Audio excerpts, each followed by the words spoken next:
Hi, everybody, and welcome to Fireside Chat number 32, David Jaffe Champion Edition. We have brought back. What was that? I said it's EX Turbo, David Jaffe Champion. Yeah. EX Turbo, that's right. We have brought back David Jaffe, this time with Allison and Karen.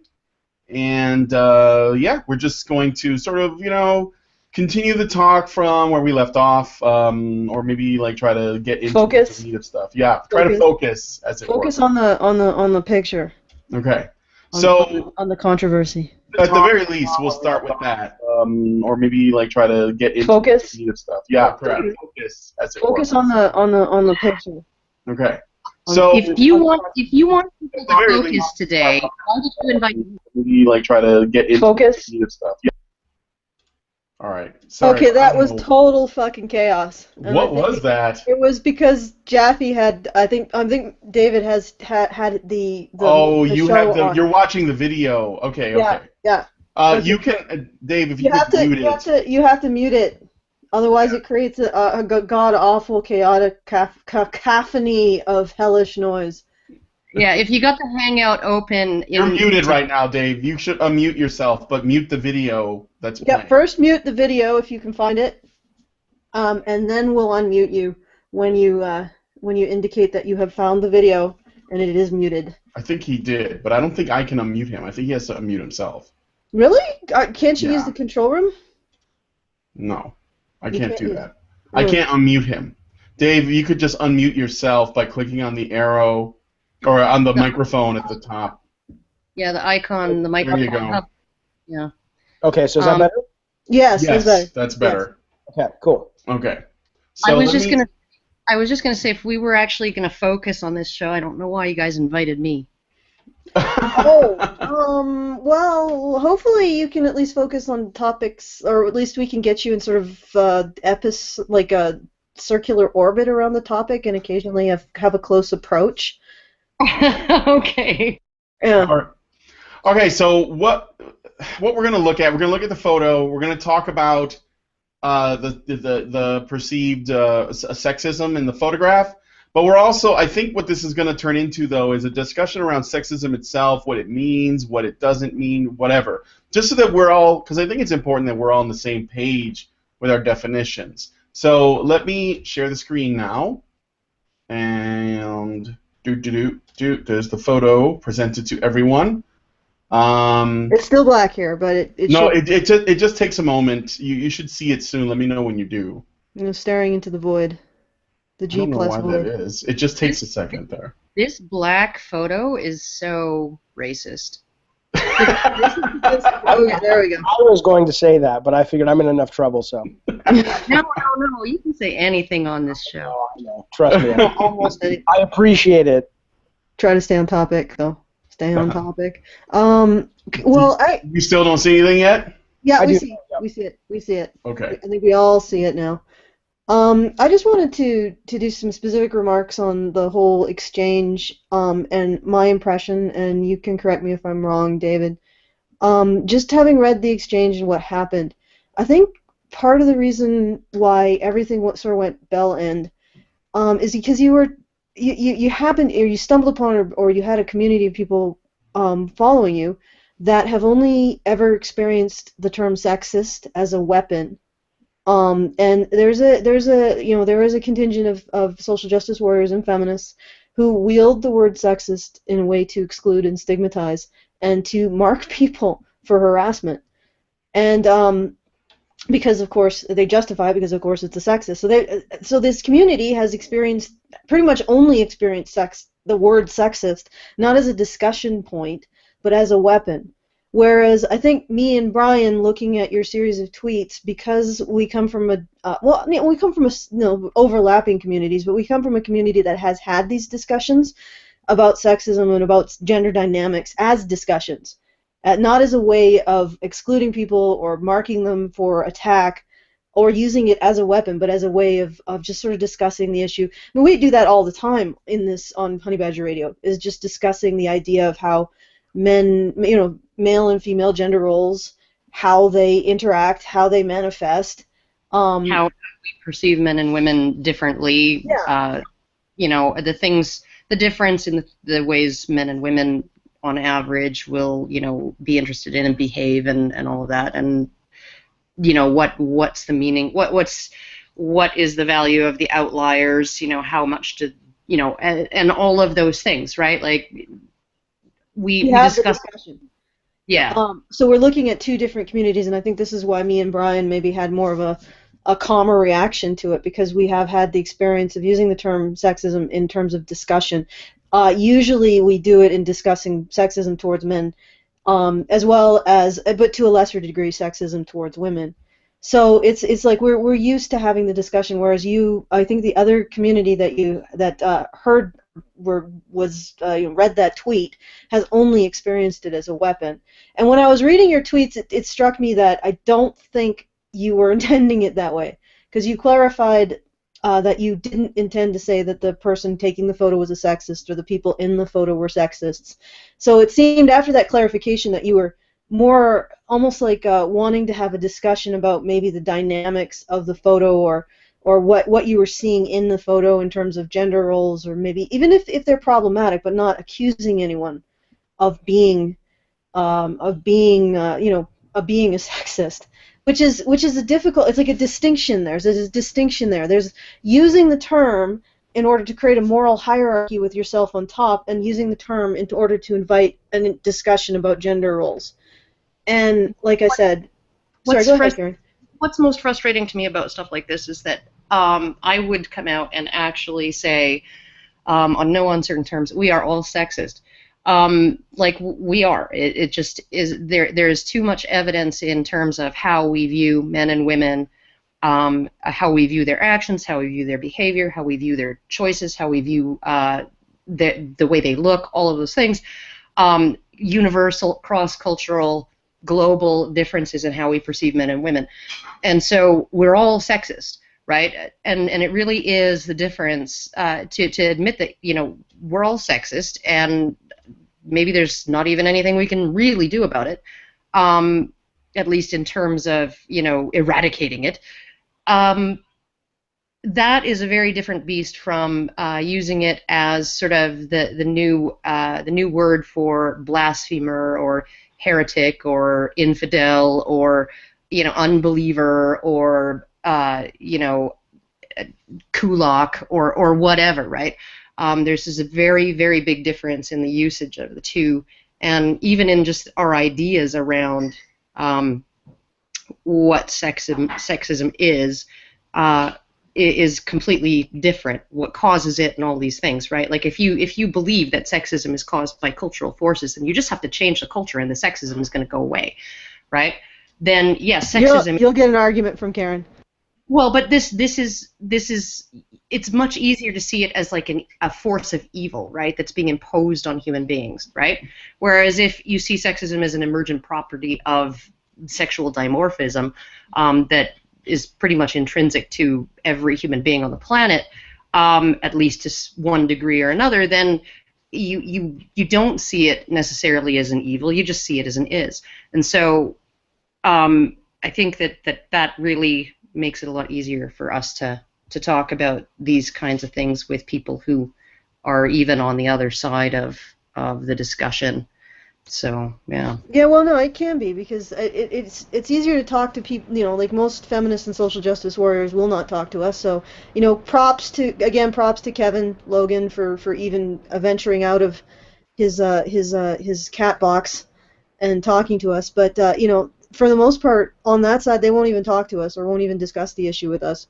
But we do when we have those individuals who are, you know, change their mind enough to even talk to us, we do discuss those kinds of issues. So it's like what I'm thinking is that for you, David, that a lot of the flack came from a community of people who's only ever experienced it as a weapon. And maybe there's a better way to describe what you were trying to get at in the photo versus a sexism versus maybe an unexamined assumptions about gender. And as for your Ku Klux Klan thing, I think it really muddied the water. It made it really, like, I read that and I'm like, I'm not even sure where he's going with that one. So Well, we could give them a chance to speak to all Yeah, those maybe things. Yeah, the yeah. ladies could Well, shut up for once. And, Where did the dog go? I like the dog. Oh, I'm showing the picture right now. If I stop, hold on. Well, no, that's fine. Okay. So, I actually show. It doesn't matter. I'll tell you later.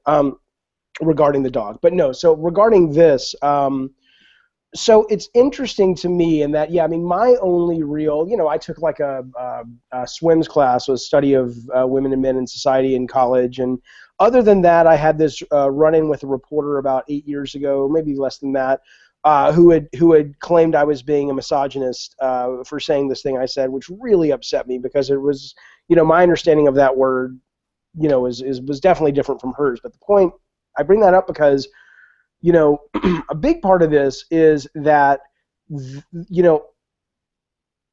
how do I put this?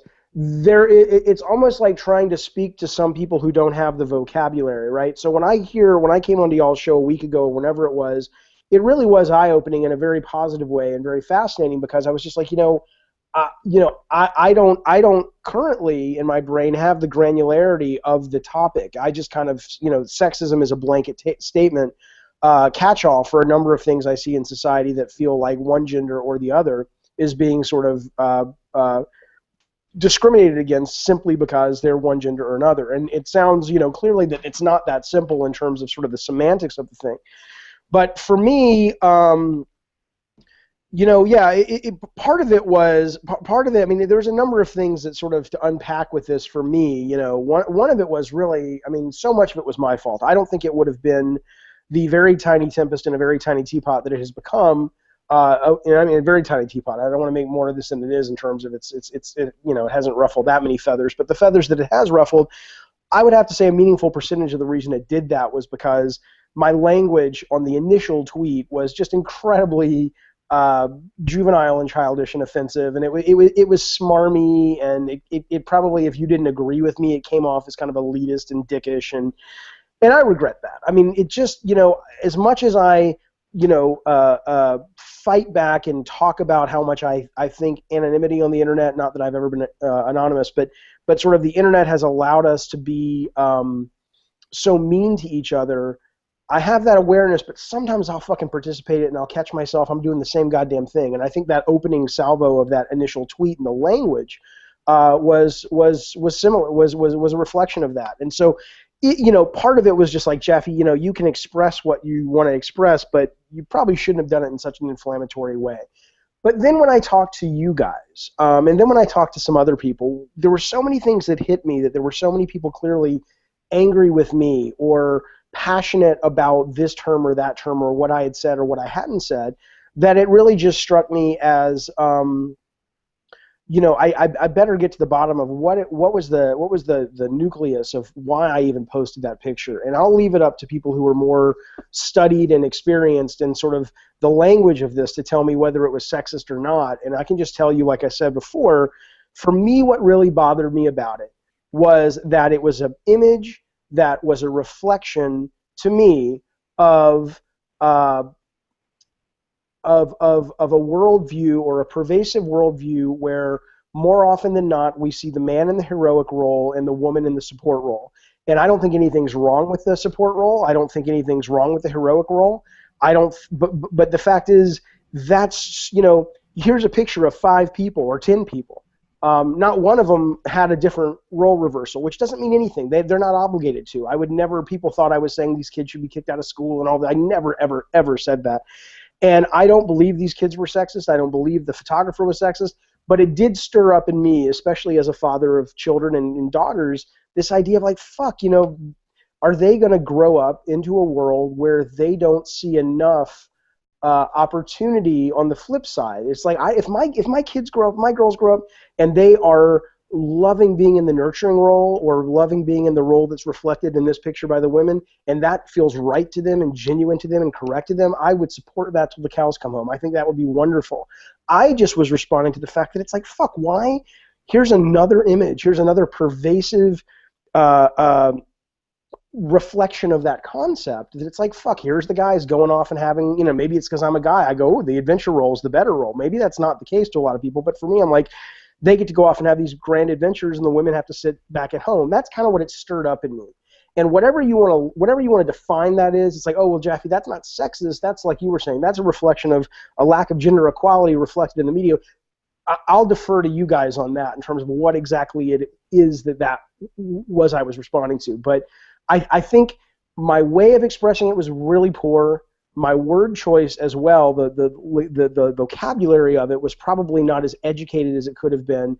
But the essence of what bothered me about it, I still stand very much behind that, because I'm like, fuck, I don't like that. I don't like that my kids don't have a variety or a frequent variety of options to choose from conceptually out in the world in terms of how it's presented, if that makes any sense. Yeah. It does make perfect sense. It does. But and I just want to let you know, we have all been smarmy. Oh, I know. It's horrible. All smarmy. Just like we are all sexist, we are all guilty of being smarmy on Twitter or on YouTube or on Reddit or wherever. Speak for yourself, Karen. Oh, you are so smug. Never. It is very never. And if you're shouting to your followers, most of which already are predisposed to agree with you, thus they follow you, it's a really quick, dopamine drip of ego stroking of like, oh yeah, they get me. And in this case, they didn't. And in this case, they kind of were like, whoa, wait a minute, go fuck yourself, and I deserve that. I mean, that's... Oh no, we get that too. There's always some people in the comments that you've arrived on the internet when somebody tells you to kill yourself. I was told to kill myself about 2 months ago, and I was like, fuck yes. I did the fist pump because I knew that I had arrived. Oh, well, that's what happened to Robin Williams. That's not too soon, because it cleared the thing. There's an internet thing of when a joke is too soon, and Robin Williams cleared the statute of limitations yesterday. So I can Sweet. Yeah. Oh, well, all I gotta say is like from the moment I started opening my mouth on Reddit, I was told repeatedly to kill myself, go fuck myself. But I mean, like, people thought I was a man, right? I mean, because obviously I was a man. You'd have to be a man to hold those disgusting misogynistic opinions, blah blah blah. You sex pig and the whole bit, right? So I've been dealing with that right from the word go. I don't know how you avoided it for so long, Brian. What the hell? You're like untouchable. You're like he's a stealth doge. He's too cute to insult. Yeah, there were a dog to kill themselves. It's just, I think that's what the whole point of the Avatar is. But yeah, it's a mean place out there. And it's interesting to me, and I will stay on topic because I do want to talk about the KKK thing as well, because I want to get back to that really quickly. But yeah, the other thing it really did make me do is, again, not to compare this to something that big of a deal in the zeitgeist of the real world, but so much vitriol came towards me from a lot of people that saw this that it felt very Trump rally-ish, and I don't mean that in a negative way towards the people who like Donald Trump. I mean, for so long, there's just this boiling anger towards people who I guess was a reflection of, to a lot of them, of saying this is what's okay to think, and this is what we as an elite group in the society have said. If you're bad if you think this, you're smart if you think this, you're good if you think that. And just to get that wall of utter, anger and just hatred at me was really fascinating. And even though I will, I tweeted the other day, I'll kind of go to my cremation pyre as a dyed-in-the-wool liberal, it did open my eyes and make me respect a lot of the right-wing folks more. Not so much the policies that a lot of them espouse, but the fact that it's so easy to vilify the other side, and it's so easy to call the other side stupid and ignorant, idiotic, and it makes you feel good for a moment. And I'm not saying, oh, I've evolved. I'm sure I'll still do it, just like everybody else will. But hopefully, I won't do it as much, because it's like, fuck, people are mean. And it was just like it wasn't upsetting to me. Like, my feelings were hurt so much as it was, God, it's sad just to be on the receiving end of so much anger that makes you sad. Well, I think too, right? Like, because I don't even know if there was any way you could have worded that initial tweet that would not have generated at least an initial surge of sort of defensiveness and resentment, just based on the history over the last couple of years of what's been going on in geek culture and all of that. The discussion of sexism has been brutally, intensely polarizing to that community, to the entire nerd community, video games, comic books, superheroes, fantasy and science fiction, like the whole bit, right? The entire area of interest has been polarized by just incessant discussions of sexism and diversity and all of this stuff, is this character, it's okay for women to dress slutty as they want, and you can't judge them for it, but if you dress your comic book character slutty, well then, we're going to judge you for it, right? Because that's not okay, and it's just, like, so much of it, and it's been going on for, oh god, in the science fiction fantasy community, the novel writing community, that's been going on since 2008 or something like that, like 2006 maybe, with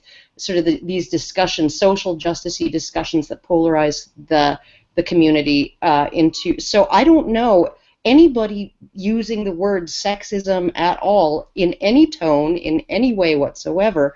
I don't know whether bringing that up in a criticizing especially on this, Twitter, yeah, where you get like zero context. yeah, where you don't have any room to explain what you mean. You're just saying something. You're making a statement about this photo. A lot of the people, probably a lot of your followers who attacked you, right? Probably they thought this was just an awesome photo. It's so cute. It's such a neat idea. Blah blah blah. Right? Yeah. And then isolation, by the way, in isolation, I agree with you. By the way, I think it is a cool photo. I think it's a neat picture. I like the picture in in isolation. But I do think it's kind of I was talking to my brother about a different trope today, but it was like, if you show me a TV series and it's the schlubby husband and the attractive woman who's just putting up with the guy, and that's one series on TV, I'd go, oh, that's a fun dynamic. But every fucking sitcom is that. Yeah. Right? That's what I was responding to. It was not the fact that there's anything inherently wrong with the individual image, but it was the pervasiveness of this philosophy that it seemed to me that this image espouses out there in the world on a pretty constant basis. That brings me to an interesting thought, because like the schlubby the schlubby husband and this long-suffering wife who has to put up with him, and she's got to do everything. She has to hold the entire household together, and all of this stuff. And most feminists will look at how that role unfairly burdens her, right?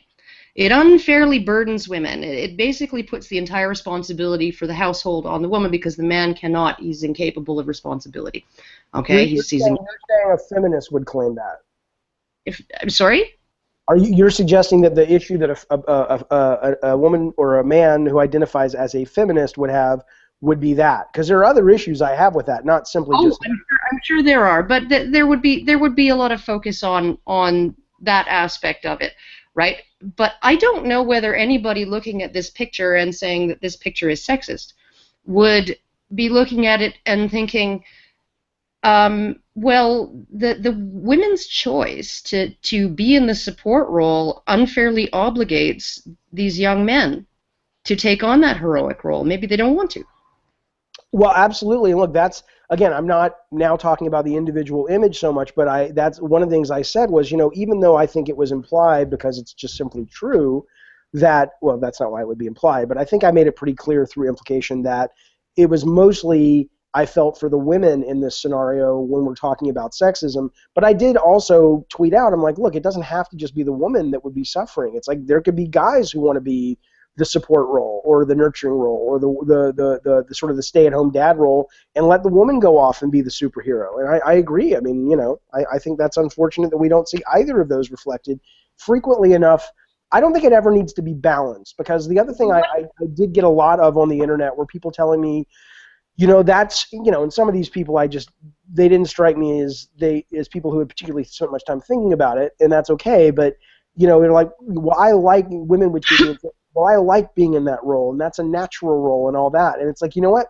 That's true. And so I don't know if it'll ever need to be balanced, right? Let's say there are women, in the majority, if you poll them all, they were to say, yeah, but on the whole, we'd rather be in that role.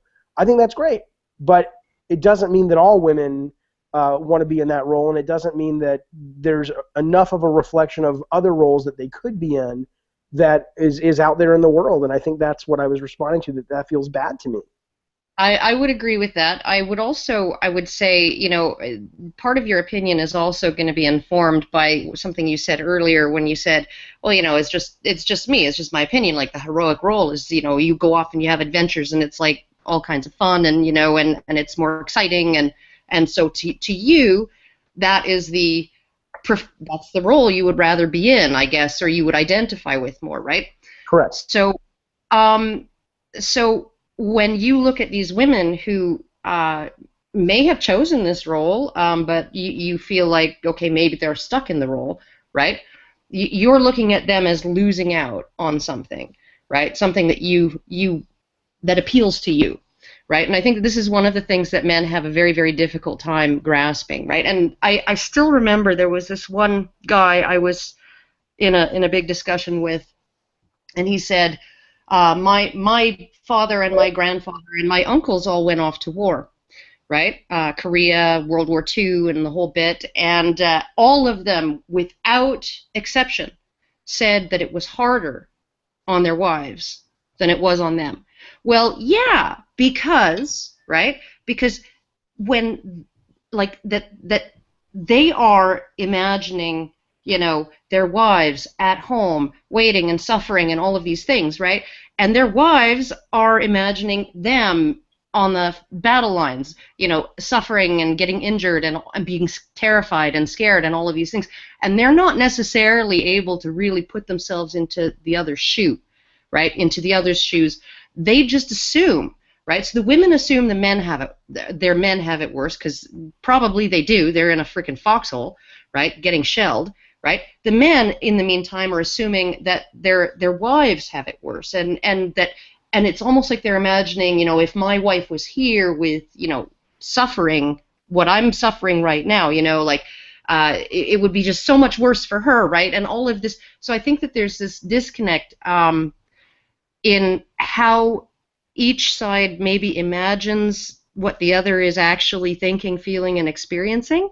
Right? And the disconnect usually tends more towards men assuming more vulnerability on behalf of women than is really, really maybe appropriate or rational. Men worrying about whether, like you worried about whether these women were stuck in this role, with not really wanting to be there.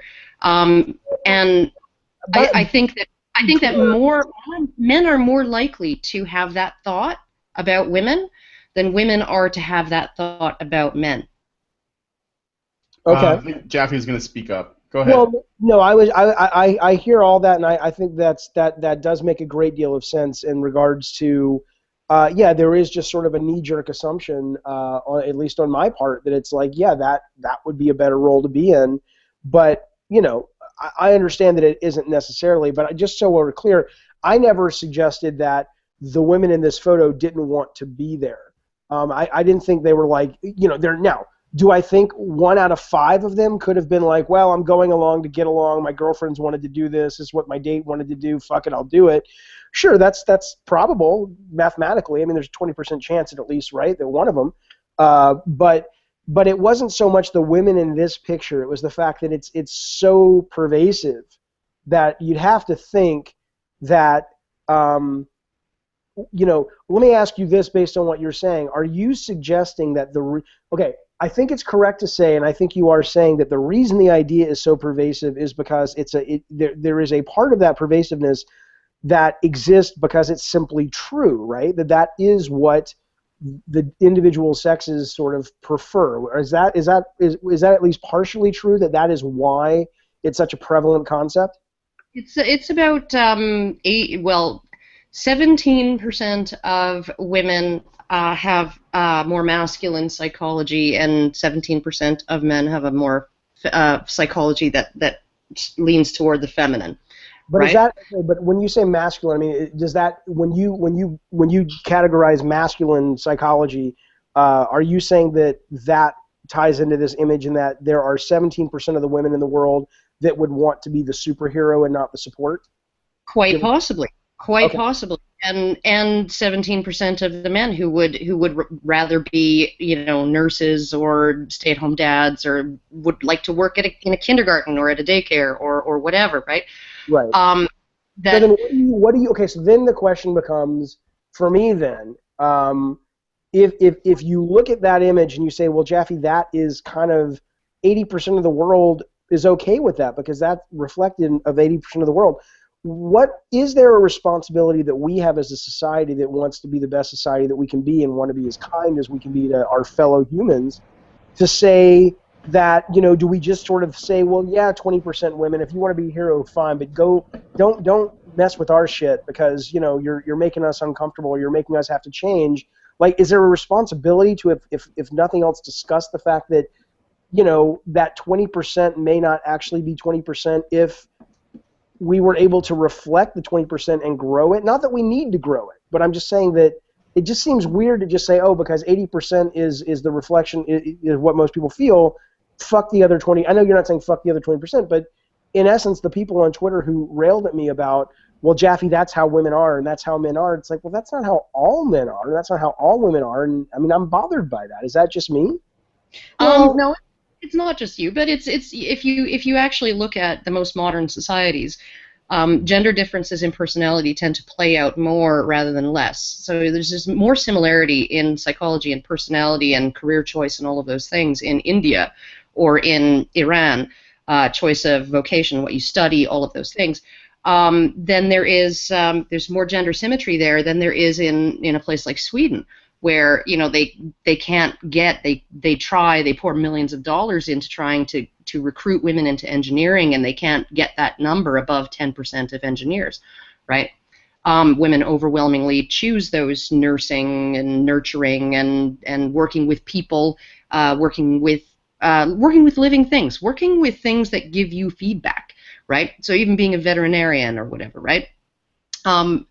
So there is a very strong difference in what they would call person orientation and thing orientation between men and women.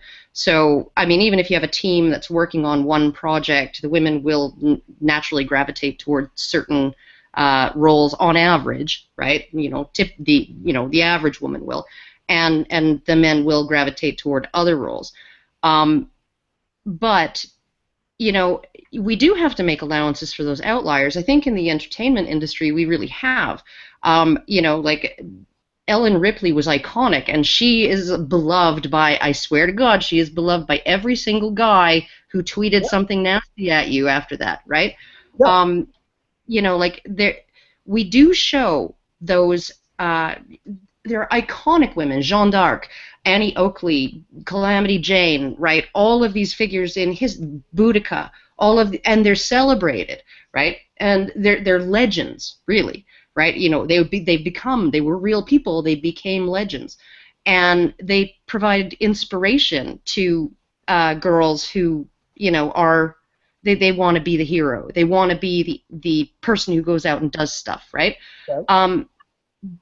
But what my concern is that when you're actually essentially throwing millions of dollars at the wall, hoping that it sticks, and What do you mean? You mean like making a movie or something? No. What she's talking about is a lot of dollars of government money trying to recruit women into engineering, Oh, okay. right? And they just won't do it because in a place like Sweden, both men and women have much more freedom economically, right, and socially to choose whatever career they want. And once all of those external pressures, particularly economic pressures, are removed, right, all that's left to express is essentially just who they are inside. These are the most egalitarian countries: Norway, Sweden, Denmark, right? And they have broader gaps, greater segregation in choice of vocation between men and women than they do in lots of other countries that are much, developing countries and stuff like that,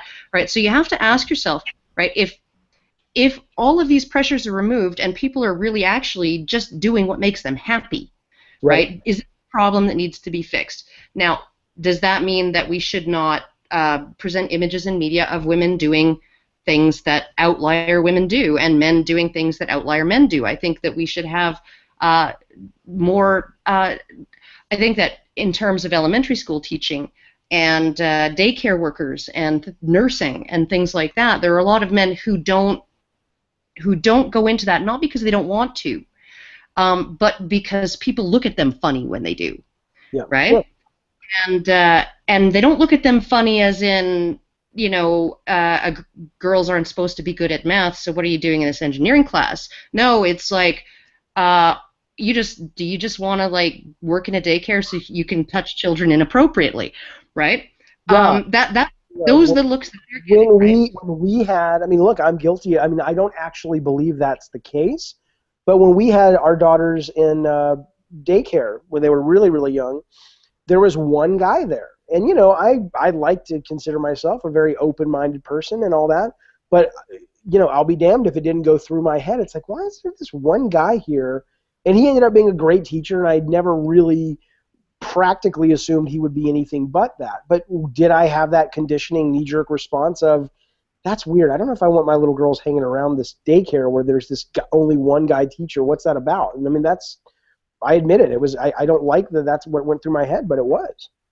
Well, that's a pervasive stereotype too, is that men are simply more of a threat in every single way than women are. Right, so more likely to be violent, more likely to be sexual predators, more likely to, you know, do all kinds of nasty things, more likely to be criminals, just in general, more likely to steal from you. Yeah. And the funny thing is, real quick, is if the stigma around daycare and teaching for men with really young children wasn't there, there'd probably be a lot more men, and you may not have had that reaction, because I think it's possible that one of the reasons why you had the reaction was because there was only one man, and that sort of stood out as being a bit odd, you know. Yeah, and listen, I will, you know, I'm struggling to figure out how to articulate this, but I will take a quick try at it. But I will say, to hear you guys speak, you know, is welcomed and interesting, but on the challenging side, it amplifies or highlights the fact that you can't, and I don't mean you can't win, like, oh, you can't say anything anymore. I don't mean that at all. I'm not one of those, you know, I like political correctness to some extent, but what I mean is, it's like, fuck, okay, so wait a minute, I've gone through a lot of societal, social brainwash training, being told that women, you know, they want to be equal, they want to have the same opportunities, and this is important, and I still very much believe that it is. But at the same time, it's like, well, if you think that too much, then you start seeing ghosts around every corner that you're going to label as sexism, because I've just been hit constantly, you know, as a male growing up in this society, going, oh, well, everything's got to be equal. And now to hear you guys say it, it's like, well, that's pretty damaging, actually. It's like, fuck, I'm gonna hibernate. Well, okay, that's a Karen's perspective. Get me back in 100 years when y'all have it all worked out, and I'll live, because I don't want to offend anybody. I don't want to make anybody feel shitty about the role that they want to take on in a job or in a marriage or being a superhero or a support. I just don't fucking know what to do anymore. It's very confusing. Okay, well, let me give my perspective then, because Karen has more of a I'm one of the evil biological determinists. Yeah, she's more of a biological determinist. I'm a lot less of a biological determinist. I would say that one of the assumptions on the premise of what she was referring to is the paradox of equality. Is that how it's termed, Karen? The gender equality paradox. The gender equality paradox. And the gender equality paradox is that when a society becomes wealthier, you find a greater separation between even the average wage of men and women and also the decisions that they make in their careers. Right, I understand. Now, the premise here is there's actually an unquestioned premise in this that I would like to point out, which is that Sweden actually is more egalitarian than Iran. And the premise that the statement or the analysis that I would make is that in places like Iran and places like India and places like Africa and Malaysia, women are still expected to provide for their families in a way that the 50s the 50s homemaker, just sort of that Hollywood 50s homemaker thing really changed that, just did a 180 on that. Prior to that, women were expected to provide for their families financially or via work from the home, which was often either a small business, included a small business, or was making goods clothing, canned goods. So it was a lot of production materially in the home, or they actually had their own small business. So prior to the 50s, Leave It to Beaver homemaker thing, women were providing, and there was an expectation of providership by women. In other cultures, there's still that same expectation. Sorry?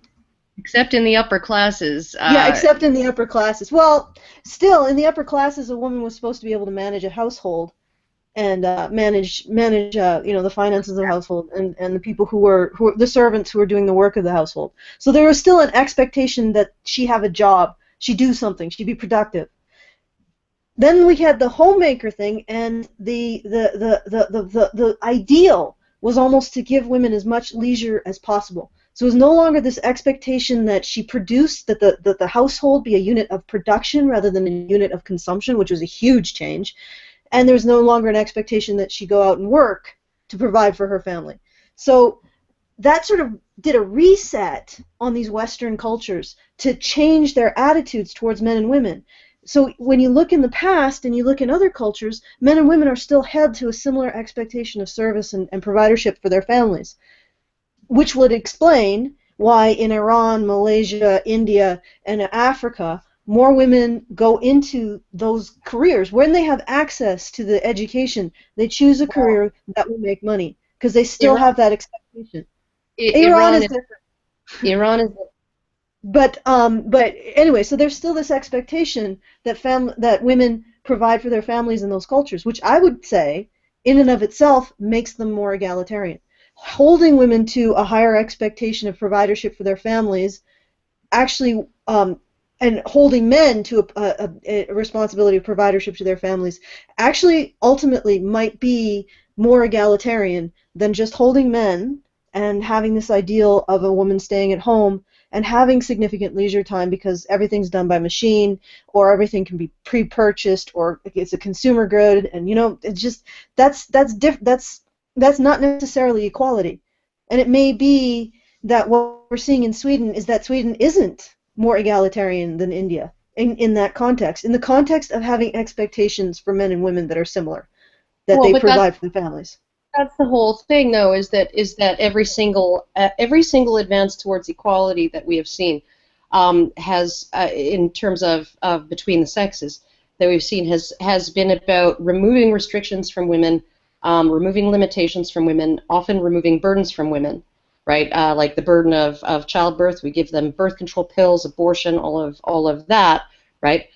We remove all of these burdens from women, but we don't actually remove the burdens. We haven't actually removed the burdens from men, and I'll give you a very, very quick, I hope it'll be quick, example of that, was that it used to be that under coverture laws, which was the law that governed marriage, right, you essentially had the man was the administrator of the family. He was the CEO, right? And so he held the purse strings, right? So even if they were both bringing in money, even if they had both brought in property, he was the administrator of all of that property and income. However, it was invested in him. Vested in him was the entire responsibility for keeping the family financially together. So the buck stopped with him. And it was actually a crime for him to fail to provide the necessities of life to his wife. Okay, it was called the crime was called abandonment, and he could actually be put in prison for it. He could be fined for it. He could be suffer corporal punishment for failing to uphold his end of the bargain. And there were protections built into coverture, like dower rights, right? Where so if he wanted to sell a house, he needed her permission because she had a life interest in the property. She didn't have a financial interest in it. She had a life interest in it. She had the right to live in it if she wanted to.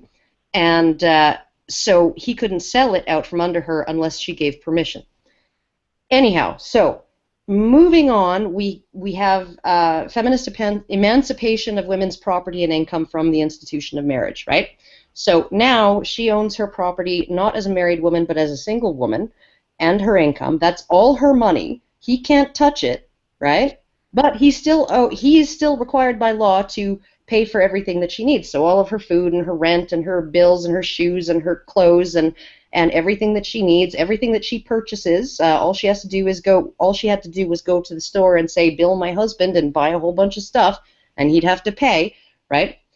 She was not able to enter into contracts at that point yet. That was the next move that feminism did, to be able to enter into a contract without a male cosigner. But, okay, here's one thing that they didn't do. They didn't remove the burden of her husband from being responsible for all of her necessaries, which includes now the repayment of her debts if she defaults, right? So now she had the ability to go and get a loan for something in her own name without her husband's permission, but he was the ultimate obligor on the loan. He was the one who was actually legally required to pay it back, right? They did that, right? So all of these things, right? And then when that started, when enough women wanted loans, right, that having to have the male cosigner stuck in their craw, right? And enough women were single until maybe into their mid-20s. They started to complain about that, and that was made illegal. It was made illegal to have to demand a male cosigner on a loan given to a woman, right? And it was only after that was made illegal that through another decade of case law, finally it was decided that, okay, if these women can take out loans without the guy's permission, it seems kind of douchey to stick him with the repayments, right? Okay, so this seems to be the pattern of all of the march toward equalities, to remove burdens and restrictions and obligations and all of those things off of women and not really replace them with anything. We still have 97% of people who pay alimony are men, 93% of people who pay child support are men. After a divorce, even with both spouses earning, when the man gets custody, it's very rare that he's going to get a child support order and get child support out of the woman. She's more likely to default than a man would be. She's less likely to be jailed for defaulting, for just refusing to pay it. So, I mean, we have all of these. So, you know, how do we build an egalitarian society when it actually, when becoming equal to men actually means trading down rather than up for women? I mean, you have to. I mean, because, and this ties into what you were talking about with the photo. We regard men, and we judge men by how well they protect and provide women, how well they form. Are you okay? I am. Well, I'm sick, but I love how it's like there's that big, information bomb, and it's like, how is she going to get back to the picture? It's like, he dragged it, kicking and screaming. I am going to get it back because what Karen's talking about is this is how that picture plays out in legal reality. Men are expected to perform the service to provide and protect women. That's how we see men, and if they fail to, it doesn't seem very much of a concern to people, or it took a very long time for people to say, hey, wait a second, what if the woman has a loan and he can't repay it? If he can't be her financial hero? And then we say, well, she's the one who chose it, so why should he have to be in that role? And suddenly then we got rid of it. But it took time. It took like almost I think a century for that to occur to us, even as we were giving her more freedoms, that maybe we should let him step back from the role of provider and protector and essentially the role of hero. And so, I mean, that the whole thing that Karen said, that whole legal spiel, is a reflection of the gender dynamics in the photo. Okay, so tell me then, and I think it's fascinating, by the way, what you're saying, and it's very engaging and interesting, and it's a lot to think about.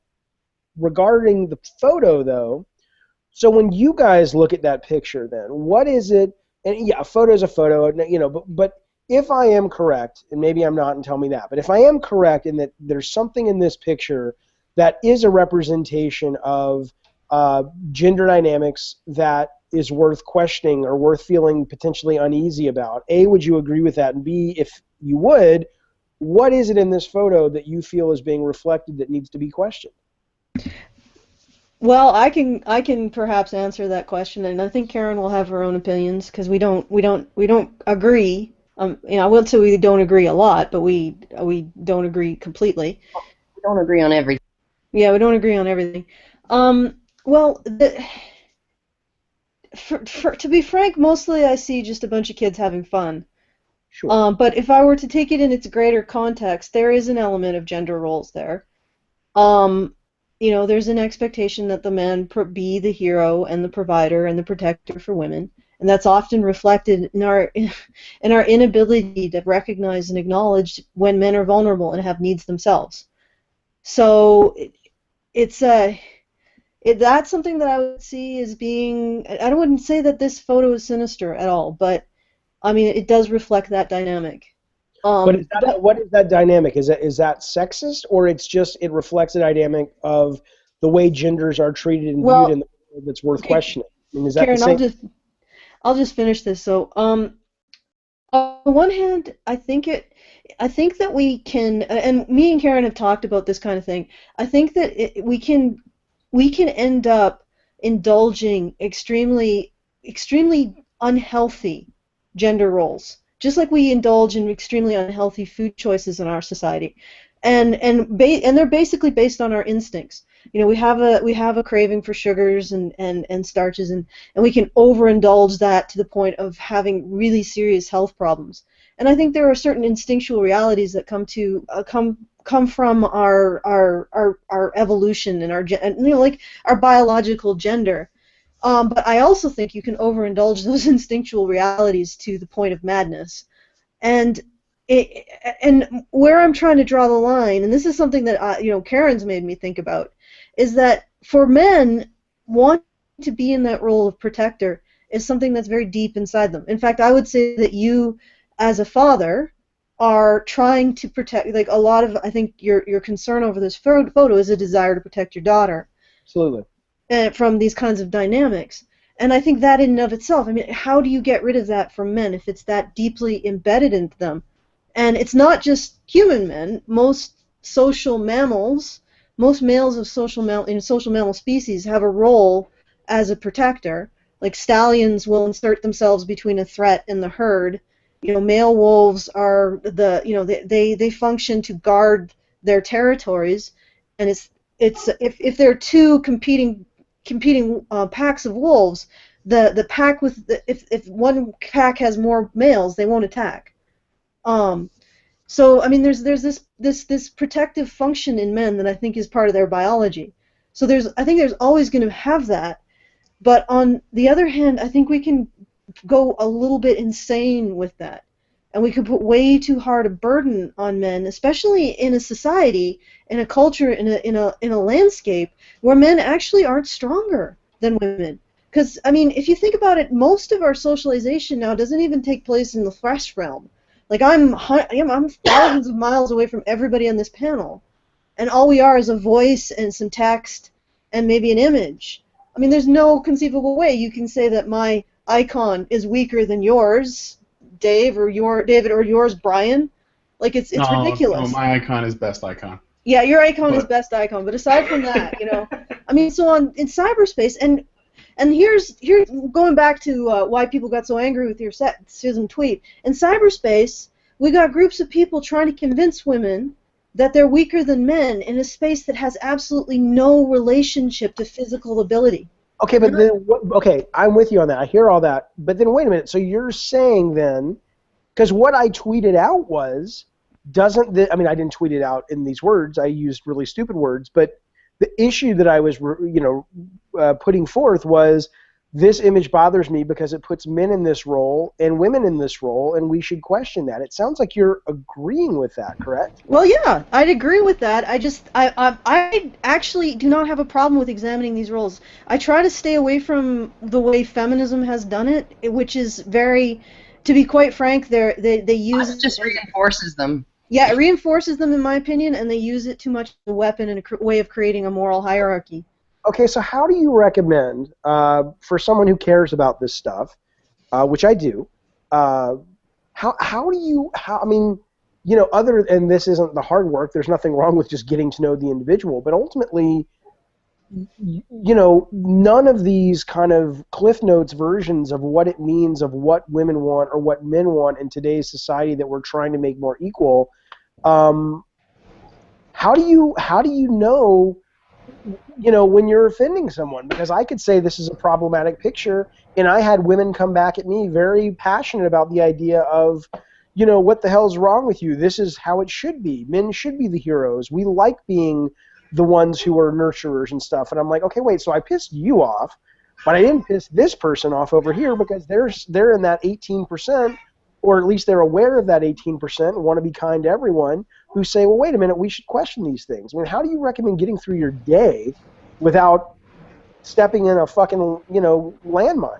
Well, just accept that you will, basically. Yeah. Well, there are some things that must be accepted, and you just have to deal with it. I mean, like, I step on people's toes all the time. I piss people off all the time with the things that I say. I have a lot of people who very much agree with what I have to say, but I do tend to, the people that I piss off, they get really angry and they get really personal.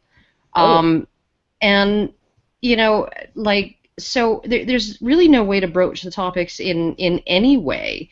You know, and here's one of the interesting things too, right? Because, you know, it's not like conservatives are, you know, for the most part, at least the conservatives that I know, conservatives like my parents, conservatives like Bill Whittle, conservatives like Steven Crowder, conservatives like Gad Saad, or you know, like Jordan Peterson is another one. He's a highly conservative professor of psychology at the University of Toronto. He's like, they aren't saying women shouldn't have these opportunities. They aren't saying these women should be chained to the stove, right? And be, you know, like, or chained to a kennel like a dog in a puppy mill, just like gestating and giving birth, right? Like that's their only role. These men actually, a lot of them are paired up with or know or work with extremely high achieving women. You know, who are actually still conservative. They still are, you know, there are these differences. The differences don't have to amount to a whole lot in terms of, you know, but like there was this one,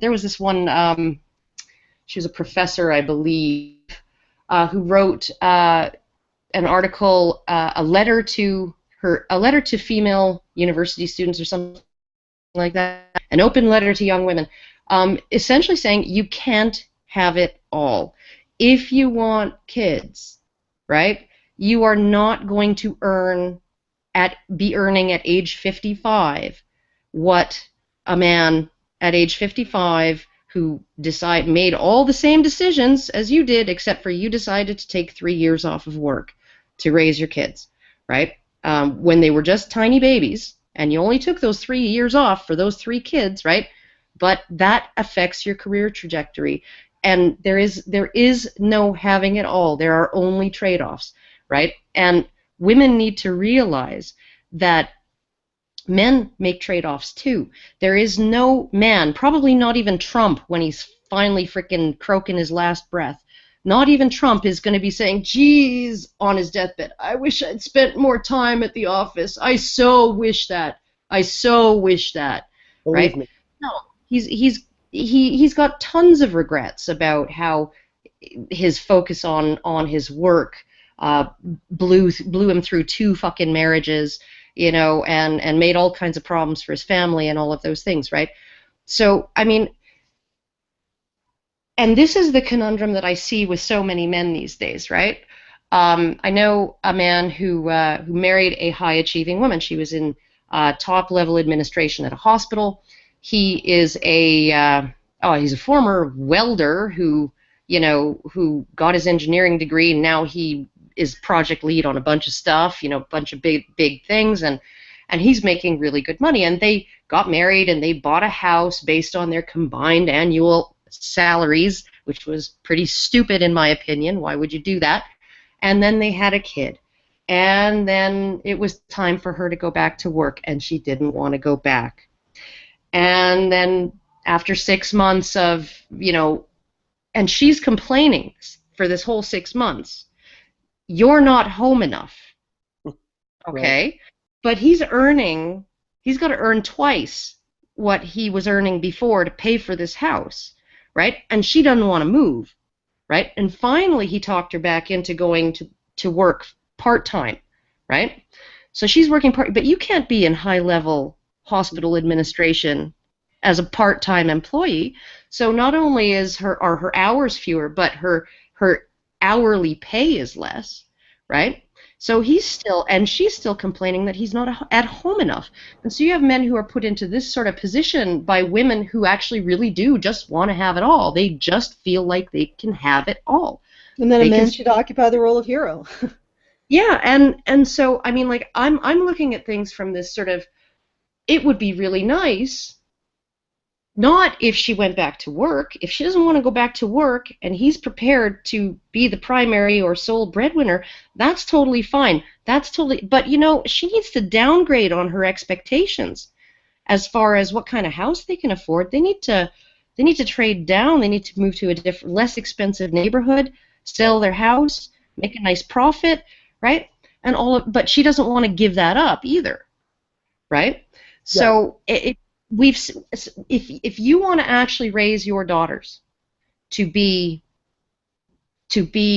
go-getters, I'm going to kick ass, I'm going to just fucking go out there and I'm going to do it, right? I'm going to do whatever I want and I'm going to do it right. Whether that's being a housewife, right? The way I was a housewife, yep. The way I was a housewife, which was not the way this other woman is a housewife, or whether she's going to have like some really high-powered, wonderful career, exciting career, or be in the hero role, the breadwinner role. What you have to do is you have to essentially, you have to treat her as tough as you would treat a son.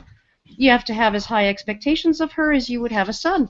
Okay, you bumped yourself, dust it off, rub a little dirt in it, and let's get on with it. Get back climbing the monkey bars. Well, I mean, right? Could you imagine if this woman that you were talking about in the high administration was in one of these cultures where they still had the expectation that a woman provide financially for her family? There would be huge amounts of social pressure for her to get back in the saddle. Either that, or there would be social pressure for her to do things in the home that are financially advantageous, right? Yeah, like after I had my first two kids, I stayed home for 3 years. Right? But I wasn't just sitting on my butt just doing the daily maintenance of I was reupholstering rescued furniture, and I was like refinishing bunk beds, and I was, salvaging this and sewing clothes and freaking doing all of that kind of shit, right? That's what I was doing to justify what I was expecting of my husband, which was to be the person who was responsible for all of the finances for that period of time. But the situation here now is that we have men in this role of hero, and every time that they aren't capable of fulfilling a need that a woman has, it's their fault, rather than this expectation that women scale back their needs to be appropriate. You're talking specifically about this woman's story, or are you saying that? I think this is common. I think this is a common attitude. It is. This idea that men are judged by whether or not they can provide for women's needs in our culture. And I mean, it's in that photo, the expectation that a man be a hero for a woman. That's exactly that dynamic. I think if you had the other expectation, which is I'm just going to go like all the way to the other end of the spectrum, right? And I'm gonna use this sort of the calculus of the marriage contract as it used to be, which was, I'll provide you with money, you provide me with children, right? With sex and children, right? That was essentially the entire basis of the marriage contract. It was a contract to a sexual relationship where one party would provide the majority of the material goods, and the other one would provide the majority of the, making babies, okay? Now, if we had seen a picture of those women who were, being hypersexualized, right? What would that have been? What would the shitstorm have been then? And Oh, she showed off her ankle. well, but here's the thing, right? It's like, because men are not allowed to have those expectations of women anymore. Like literally, there was a sex therapist I talked to. I talked to her for about 3 hours. Famous one in Australia, years ago, and she said that she had published an article that said that even though nobody should feel like they have to have sex at any given time with their partner when they don't want to, essentially you have to look at the effect of repeated constant rejection on your partner's well-being, and both men and women should take the opportunity to ask themselves if they might want to consider their partner's needs and consent more often. Okay? So men who want more sex, women who want more sex, their partners should respect the fact that sex is part of the deal. Nobody gets married thinking, I never want to have sex again, right? I want to be cut off for the next 10 years. And she got lambasted, not because of her very gender egalitarian way of putting it. Both men and women who are doing this to their partners, who are essentially cutting them off from sexual intimacy, should reconsider and think about the effect that has on their partners. They attacked her for excusing men who rape their wives, right? Because men are not allowed to expect a sexual relationship when they get married anymore. It's the most amazing thing, right? And yet women are still expected to, they are still allowed to expect the men that they marry to be financially productive, contribute financially to the household, and even contribute to them financially after the marriage is done. I mean, even looking at what happens after a divorce. Well, she's collecting alimony, but she's not going over to his house 3 days a week and sucking his dick, is she? Right? I thought the contract was done, right? He's not getting any of the benefits to marriage, right, anymore. She's still getting all of her part of the freaking deal, right? So again, it really is. We would be so outraged if those girls in that photo had been highly sexualized, right? Or if there was any implication that they had an obligation to, to provide sexual intimacy to their boyfriends, right? Like, and we would think, okay, so she hasn't put out in 10 years and he broke up with her. What an asshole, right? That's just horrible. Like, there is literally no expectation you can put on women. Well, I mean, I think that's for me, that's maybe, I don't know if I would have put it that way. I'd actually like to just sort of get a little bit more back on topic. You always say a lot, so it's hard to unpack it all, Karen. It's okay. You don't have to leave it Let's back. talk about the KKK. Oh, okay. All right. Yeah, let's go into All right. more. Well, I wanted more one last thing I wanted to say. Okay. Because I didn't speak much, so. But I'm not joking. I do want to talk about that part of it because that drove me nuts. Of the KKK thing? Oh yeah, we'll definitely talk about that. Okay. One of the things that I think that is very useful when you were saying, well, how do we even engage this? If I'm gonna like piss people off no matter what. Well, first off, there's a couple things that go through my head. One is that obviously Twitter isn't always the best way to make a point because you're limited into characters, and it's really kind of a visual bite of information. But I think there are two other things. One is I think you are doing really good by coming and talking to us on this show right now, because it's people can see that, they're gonna see where you're coming from, and you can essentially extrapolate your thoughts and where you're getting this from, without it turning into like a knockdown, drag out debate on Not debate, flame war. Yeah, or a flame war, essentially people flinging insults at each other. It's more about engaging in conversation and looking at data. And the other thing is that essentially what we're I think that where the bulk of the response comes from is goes back to what Allison said. It's just the use of the word sexist. The word sexist has basically meant something as accusatory as the word misogynist. These things have just been interchangeable.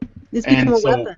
yeah, And so when you say sexist, that's like saying misogynist. Because typically when people, and I'm not saying this is how you applied it, this is just the way a lot of people are used to seeing it. Typically when people see the word sexist or something that is seen as sexist, it's only being applied against women. So it's basically sexist against women, then hence it is synonymous with misogynist. But I guess what you're really saying is just, well, these are just kind of, you know,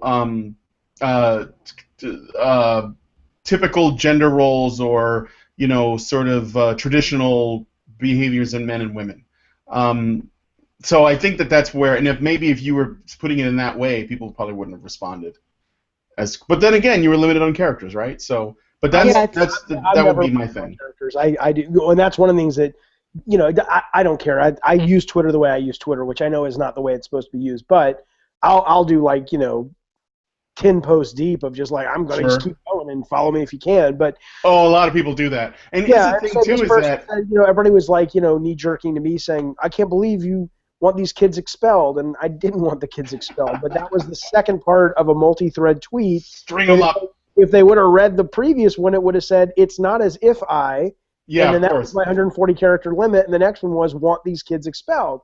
But, you know, I don't blame the people for not being aware of that, but I mean, it's just like, come on, at least don't, you know, you may dislike what I have to say and the way my brain works and how I think, but, you know, that's painting me, and just, you know, with like a top hat and a curly, you know, mustache at the end. It's just like, we're not just pure evil. Right, and that's actually interesting that you pointed out, because a lot of times the people that are responding are used to being characterized in the same way for things that they wouldn't even think of in that way.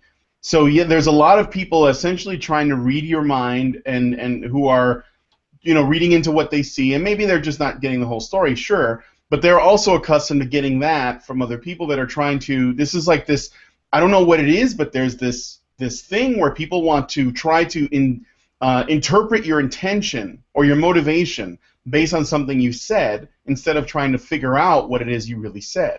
And when they do try to interpret it, they always go to the worst possible, most damning, most negative way they can interpret it, because that's actually I just want to say that's a tool of postmodern philosophy. Actually, it's called problematization, and so it's essentially we've legitimated the ad hominem fallacy as a tool, genuine, legitimate tool of discourse in our universities. So that's, you know, so right. Some of them will be doing it just because it's a knee jerk, and some of them will be doing it because, you know, that's what they are taught in school.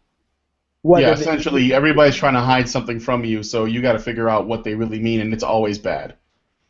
Yeah, that's unfortunate, and that's what I meant when I said I felt sad, because it's just like, you know, it's kind of like watching an episode of Jerry Springer. It's just like, end of the day, you know, it's like, my God, you know, there's just a great deal of just, you know, hatred. Hatred's probably too strong of a word, but just anger out there that people are so quick and so willing, myself included sometimes, that it does make me wonder, where does that, you know, I hear you guys talking about such, you know, well thought out, well researched, you know, views on the sexes. I would love to hear a similar, you know, discourse on sort of that aspect of it. It's like, why are we so quick? You know, is it fundamentally based on fear or a lack of something that we feel it's just a lack of resources, or I don't know what it is, but this whole event has absolutely brought that front and center to me, and it's disturbing. I'm not going to get into a massive lecture on this. I promise, Allison.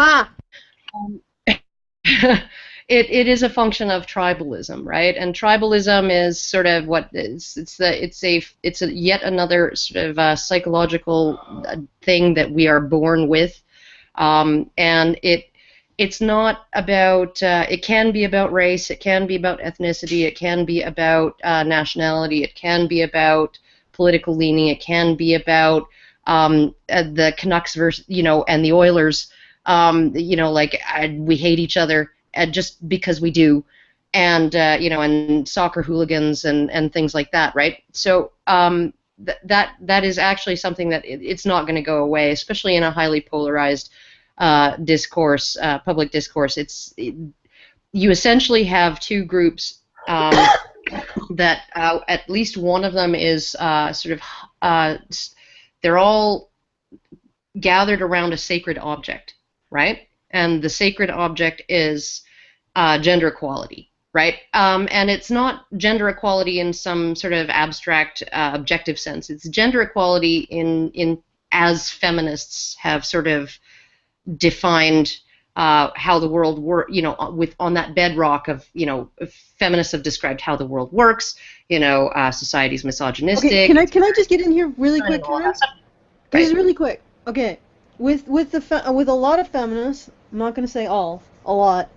You have to wonder if the desire is really for equality, or the feeling of victimhood because because women haven't attained equality, or they think women haven't attained equality, or there's more equality to attain.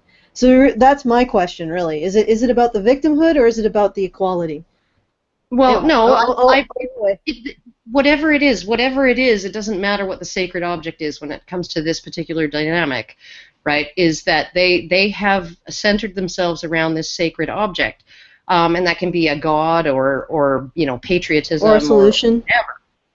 Yeah, and so anybody who threatens that at all, right, is going to get all kinds of nastiness, right? And the people who were responding to your comment have been on the receiving end of that nastiness, right? Or they've seen others be on the receiving end of it, and they are standing outside of that circle of that group of people around that sacred object, and they're not seeing it as sacred. They're not seeing it as valid, and so when they get attacked, right, and then they see somebody sort of using the religious language, right, if I were to break out into some kind of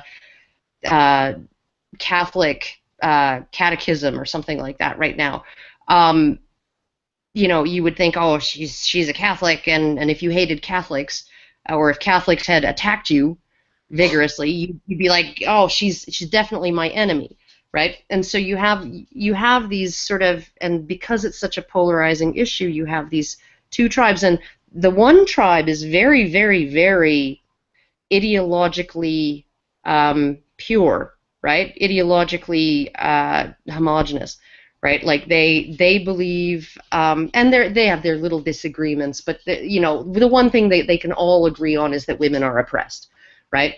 Okay, that they can agree on, and that society is patriarchal and it's male dominated, and therefore women need to be brought up to men's level in every area, and men are not discriminated against. Well, maybe but they don't suffer sexism and all of these things, right? Okay, so you have that group that's very, very homogenous. You have this other group that's extremely diverse, right? They just know that they don't like those guys. And here you came out sounding like those guys. And you were using words that have been used to get, Nobel laureates fired from their positions at, University College London, right? And have driven a guy who landed a fucking space probe on a comet to tears on TV because he wore the wrong shirt that day, and some of these women took offense. Some of these people in this group took offense, and so they're looking at all of that's going on, and they were essentially. They saw you, and you seemed to be wearing the uniform of this particular army, and they were like, attack! Yeah, right? Yeah. But so the tribalism, you're saying, well, there's not much we can do about that, because you're saying fundamentally speaking, it's just a lizard brain part of just sort of survival that one day will get evolved out of, or? We're not going to get evolved out of it. Tribalism is also the reason why we don't keep eating red berries after the first red berry made us sick. right? Oh, this one might be different, right? Oh, I shouldn't be prejudiced against red berries just because the first 10 made me really sick. I should just keep eating them. No, it's the same psychological mechanism that allows us to categorize things and allows us to label certain things as good, like, I don't know, chocolate mousse and petting your dog, and certain things as bad, like, I don't know, eating poo, right? So My dog does. So it's very strange. yeah, they do that for a reason. I'm not going to go into it here. Please don't. Yeah. I think to offer a different opinion than Karen, and I'm just dealing with my microphone at the moment. It's not being nice, but I would say that maybe we can't necessarily get rid of it, tribalism, but we certainly can be aware of it as a compulsion, and maybe there's a way that we can. I think a lot of the tribalism that's going on in Twitter is an interest. It has an interesting source, because I think for the first time, like in previous eras, people who thought differently, who had different religions or different credos, or they would be generally separated in different communities, and they wouldn't meet up with somebody of a different mindset as often as we do now, because the internet has made it so that we're almost constantly meeting up with people of a different tribe. And this kinds of stuff is what's happening. This warfare that you're seeing is these tribes bashing up against each other, and there's this constant friction because people from each tribe are constantly getting interacting with each other. And I think one of the things that's going on, and this is actually from the data scientist that we had on a while back, Chris von Soufflet, and he pointed out that these kinds of tribal this virtue signaling and reducing people down to basically a series of yes/no questions on various topics, and so you determine whether or not someone's in your tribe based on whether or not they respond to question 1, 2, and 3 with a yes or a no or a yes. That's a very simple metric. It's a way of organizing all of the people you meet into friend or foe, which is sort of an instinct that we have, because we need to know whether or not someone's going to be dangerous. But these people aren't dangerous. I mean, even the alt-right isn't dangerous. Well, not particularly. I mean, but you have to look at it. And I'm just being sarcastic there. I don't actually, no judgment there. What has made a more equal society? And I'm going to talk in terms of things that are actually tribalistic, because sexism does not operate on this mechanism at all. Tribalism is completely different. But what has made us a more equal society is not that we have overcome our tribalistic instincts. It is, and the movie Independence Day shows, it's a beautiful example of this, is that there is an alien tribe that comes that poses a threat to all of the separate tribes of Earth, and they all come together into one big tribe to repel this threat. Right, that is what has happened over, when we abolished slavery, and that has happened. The U.S. did it the first, and then all the other countries took note, right? And what ended up happening is it didn't eliminate our. It wasn't like we were suddenly like, oh yeah, no, these people that we saw as as different from us are no longer different from us. No, but we expanded our understanding of who we are, in terms of us versus them, to include more and more groups of people, right? So it wasn't like we just forgot about the us versus them thinking. No, we still think in terms of us versus them. It's just that we stopped applying it to certain groups of people and brought them into our circle of who we consider to be us. Yeah, one of the things I think is a problem with when I was talking about, and I'm actually pulling off of what Karen is saying. There is a connection. I know some people think I jump into a completely different thought, but it usually is just you just apply Allison filter to Karen's thoughts and you get what I'm about to say. So when I was talking about that algorithm to sort people into friend or foe, you kind of need to have a foe in our current conception, you kind of need to have a foe in order to have belonging, and to feel like you belong to people. So it's more like generating a feeling of belonging, and it's sort of a tricky situation. But what Karen was saying is that what we need is to not necessarily get rid of tribalism, but maybe create a superstructure that allows people to have tribalism, but also be able to live have an even greater sense of belonging over and above tribalism, which would be. I say we declare AI as our existential threat, and then we can all just come together. Actually, maybe that's the whole New World Order purpose of climate change, right? Yeah. Really? They promote. Well, yeah, maybe they're promoting the idea of climate change as an existential threat. So they're pushing it so hard to bring us all together because we'd have to work together to. Maybe that's the whole fucking thing. Yeah. Yeah. Although. Well, I mean, not saying that climate change isn't happening, because I've never said that, but there's got to be a reason why. I mean, there is a certain appeal to a doomsday narrative too, right? But anyhow, I've wandered. Just drag me back in. Yeah. Okay. Well, maybe that's what the Independence Day 2 will be about. When it turns out the aliens just come back whenever they feel we're not getting along enough, they stage an attack just to kind of keep us alive, to come together, to evolve, to get to the next stage. So that's like if you stay past the credits, that's what it turns out is actually happening. So. That would be cool. It would be cool. Or maybe that's Skynet's purpose. Yeah. Let's talk about the Klan. Okay, all right. Okay, yes, finally, let's talk about the Klan. Allison, let's talk about the Klan, and let's talk about children having sex, and apparently me wanting to see it. Okay. These were the two things that drove me bonkers and batshit crazy in all this. Can you set it up for us? Because there might be people who didn't see those tweets. Of course, yes. Sorry. So on the Klan front, somebody had tweeted me regarding this prom photo. They had said, it's clearly not sexist because the people in the picture are smiling. And I intentionally reached for an incredibly inflammatory counter because it, to me, proved a point, which was I said, look, there are pictures where you see the Klan people, they're not in the sheets, but they're, dudes back in the civil rights era who are lynching black people, and you can find these on Google, and they're looking at the camera smiling. I'm like, that doesn't make it any less racist just because they're having a good time doing it.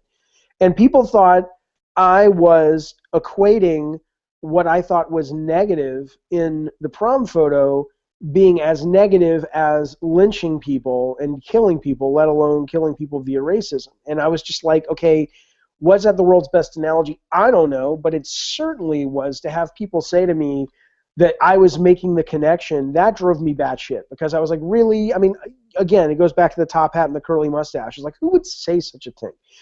The other thing was about the kids. I was basically, when they were saying, oh, you would prevent them from taking this photograph. And I said, no, I would never prevent anyone from taking this photograph. I said, frankly, and they were saying, you're just such a prude. I'm like, look, is what I said on your show last week, right? I said, look, I make games about people who have fights and giant buttholes. That's what I do. I am not a prude, okay? I'm a lot of things, but prude ain't one of them, okay? And so I said, look, I would have no problem if these kids took a picture of having consensual sex with each other on the fucking steps where they took this. I said that would, if I'm right and this is sexist, that would be better because it's a healthy thing that they're doing. And I didn't say I wanted to see that picture, but you would have thought I was opening up a magazine for kiddie porn by the way people hit me back when I said this. And I was like, that's so not the case. So I just wanted to bring it up, because I thought it was absurd and I wanted to get it out there because it irks me. Some of it makes me sad, like I said. This just pissed me off because it's just so inflammatory and it's so just the dregs of humanity, to bring something up that is not even close to what I said. Yeah, that's I've had that too, where I'll say something like, societies in the past, there were groups of people who did most of the earning but very little of the spending. You know what those people were called? And somebody would say, oh my God, you think that men are slaves? I'm like, No, I think that you equating oppression to earning less without looking at who's doing the spending is erroneous if you can come to the conclusion that slaves were privileged over their masters. Like if you're applying that logic and you can get to that conclusion, then obviously there's something flawed about your premises. And it had nothing to do with comparing one group or to slaves or anything like that. But they do, I mean, and I think it probably was the height of emotions that was going around. Yeah. Yeah, and also because I think the people who were attacking you were probably not like they were probably pretty reasonable people. I don't think they were necessarily ideological. You just stepped into a situation where you were using terms in a way that made you look like the kinds of people who use those terms in order to establish a moral hierarchy with themselves on top and to stigmatize and to and basically harass other people. Yeah. I mean, I can see why they would have gotten their buttons pushed. I took great offense to both of those things because I find them both abhorrent. So. Yeah, and as well you should. I mean, it is a really messed up thing to be accused of. But those kids are in the prom. Right? The prom in the U.S. Don't you go to it when you're about to graduate or something? Yeah. Okay. Yeah, so, they're probably 17 or maybe. Yeah, they're pretty close to legal. And I know that. Well, for Canada. They're probably legal in most states in the U.S. And, yeah. And prom night is one of those nights where, you get the limousine, you go to the freaking dance, and then maybe you go and get a hotel room and have sex afterwards or whatever. Brenda fucked Dylan the night of the prom. That's where I got it from. So 90210? Of course. Oh, okay. Yeah. No, but but again, whether they look, that's why I made it very clear even before I was having to sort of explain it to people that I said consensual. It's like, if you're saying that there's something wrong with me because if I think you have a boyfriend and a girlfriend or a boyfriend, girlfriend who are 17 and they want to have sex, I don't give a shit about that. Good for you. Go have sex. Just be safe. If it really matters to you that I'm some kind of weird psycho because I missed a date by a week when it would have been okay with you, but a week prior, oh my God, they were 17 and 11 months and not 18. Well, you know what? Sorry. But yeah, I have no issues with 17-year-olds having consensual sex with each other. Well, that's good because I lost my virginity at 15, so there you go. 15 is a little different. I'm judging you now from here. Are you? Are you really? Oh, no, God, no. How hard are you judging me? Not that hard. I really am joking. I don't. I think You're probably imagining it, aren't you? Aren't you? You disgusting pervert. Well, let me tell you. Here's the problem: is I don't know who's talking. I know it's not the dog, and neither one of you guys. I don't know who's saying that, so I can't really imagine. It's the only thing that's moving is the dog. So now I'm imagining it with the dog. Thanks very much for that. I appreciate it. You're welcome. I'm Karen, and well, no, but it doesn't say when you speak, your mic. I have no idea who's talking. I'm the face that's actually drawn. It's a piece of artwork. Okay. Yeah, I'm the photo. I mean, yeah. So if people took issue with the fact that I was talking about high school kids having sex, or in your case, Allison, junior high kids having sex, that's a different discussion. I mean, I definitely think there's a point where if a kid's too young and they have sex, it's probably problematic and damaging to that kid's psyche. But I don't think once you get to a certain age that's definitely below the age of consent legally, I don't think it's a problem. And certainly problematic. I just want to say it wasn't Allison. It was me, Karen. And also, I was actually in high school. I was in high school at age 15. So. Well, there you go. So. Yeah. Well, here in Canada, the age of consent is 16. So, I mean, no, it's hard. It's 14. It's 14 if it's with another minor, and it's 16 if it's with an adult. As far as it used to be 14 across the board. So it's basically, we're coming from a situation where 16 is considered to be like I said, the age of consent. So. The idea that those kids would be having, it's not really that big a deal, I guess, here. It's not anywhere. Anybody who acts surprised that 17-year-olds are having sex needs to pull their fucking head out of the sand. Well, I think the big difference. I don't think the big difference in Canada between Canada and the U.S. is the age of consent laws. which are actually static across the board. Every province has, we have a federal age of consent law. What the difference is that in the states, the age of consent varies from state to state.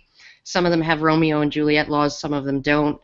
And so what you end up having is a lot of it's based on the not even, I wouldn't even say the political conservatism of a given state, but the level of investment in religion, in Christianity, that tends to guide that. I mean, or even level of, like even if, take a wild guess, what's the country with the highest age of consent in the world? You mean the oldest age of consent? Yeah. United States? Yemen. Well, sure. No, I don't know. You got to be 21. Really? That's amazing. Why? I don't know. But it's probably got like it may have something to do with the religion. Because a lot of times the age of consent laws here in America, we have puritanical roots, but we also have it there for educational reasons. So the idea was that kids wouldn't have sex before they were done with high school. And the calculation would be that they'd be out by age 18, and therefore, okay, you're not going to, girls aren't going to get pregnant before their time if we tell them they shouldn't have sex before they're 18. But then birth control came, and that was all out the window. But I mean, yeah, I mean, it's a fascinating topic, but a different topic in the sense that, yeah, I mean, that I bring it up not because of that, just because I was just. You know what? Yeah, it was just very. You were blown away. I was blown away, and listen, I started off this conversation with you guys with all the feedback because the last time I came on to the show, I didn't have the conversation crawl on the right side of the screen, and it's probably good I didn't because I would have started trying to engage those folks because some of them were pretty dickish. And so I was like, yeah, maybe I'll see what they're saying tonight. But I would imagine I'd be blown away if I went back right now and looked at the conversation crawl as well. Well, the chat is always a little bit of cancer, and they're always talking about their own thing too. So they're having their own conversations, and they're just trying to get essentially people to notice them that they're typing sometimes. So they're like, waifu, notice me. Senpai, notice me. That's right. Yeah. And then they're like, I love Hitler and kill the Jews and stuff. Yeah. But that's not because I don't think it's shekels and it's yeah. Sometimes if we do something interesting, they'll start responding to it. Yeah, but mostly it's they've just started to say kill the Jews now. Why do they even watch then? Why don't they go watch somebody playing Call of Duty? I mean, what interest does this have to them? Oh, I think they actually do like what we're talking about, but they also have fun shit posting in the chat. Shit posting in Call of Duty too, right? Or that makes sense. It's kind of like, all right, we're playing a game where it's aggressive, we're shooting each other, and I'm sitting here having conversations with people that really feel more like lectures that I'm grateful for, that equate some of the shit I heard at USC. And I'm like, don't fucking shit talk. Listen to these people. They're pretty smart. No, I love them. Oh no, our audience they treat us mostly with contempt, but that's okay because they keep us on our toes. Oh, and here's a new one. I love Jews. Kill the Hitlers. No, it was because I mentioned that, and so he just had to say, I'm the different one. I'm the one good man. He won the chat today. All the Jews will fuck you tonight. That's another one. That's another one that I got, which was that was Rob Clark. It was just it was just you want to only post this thing, Jaffe, because you want all of these hippie granola chicks to have sex with you, and I'm like, okay, really? That's really? I'm just like I'm fucking. Oh. I'm like that's that is such a stupid argument, but at the same time, okay. Yeah. At the same time, the reason you felt the need to, make that post and talk about how, girls need, a little bit of maybe they need a little. Need the encouragement of at least being shown role models to help them on to bigger and better things and encourage them on their way and all of those things, right? Okay. All of those instincts that led you to do that, all of those feelings, right? That's all about getting laid. Or protecting his daughter, Karen.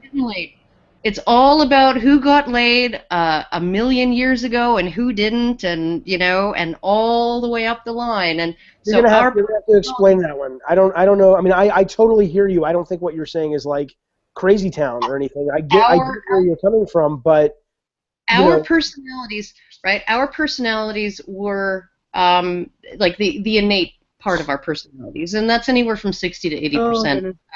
Okay. Evo-psych, this can take forever. Was shaped entirely on who got laid and who didn't, and whose children were successful enough to get laid themselves and whose weren't, right? So, it's not as simple as saying you're just doing that because you want to get laid. No, you're doing that because, like, that's what got all the other guys laid in the past, right? And they helped shape your personality because they, like you're the product of an unbroken line of successful production. Absolutely. But right? tell me. Okay, I hear what you're saying, but tell me. So my train of thought was, and I said this when I was on the show last time. You didn't have a train of thought. You didn't have a train of thought. That's the thing. You didn't have a train of thought. Wait a minute. Okay, I misspoke if it was a train of thought because it was unconscious. But the fuel to this post was, I had said earlier, it was free comic book day. I had taken my daughters. I had seen my youngest daughter continually, as she's gotten older, look for comic book heroines that she can relate to. She only wants to play video games with me when it's the girl character. After that, we had gone to see Captain America Civil War, and she's like, where's Black Widow, Dad? Why isn't there more Black Widow? Whatever. And so, in the stew of my unconscious at the moment, to me, when I made that post, especially because it was so, it wasn't just a photo, it was very much about geek culture and superheroes and all that. To me, what was in the stew wasn't, oh, I want to get laid. It was, my God, it was more like what you guys said earlier. It's like, I need to show her. I need to change the world for her so she can have opportunities and so she can be happy.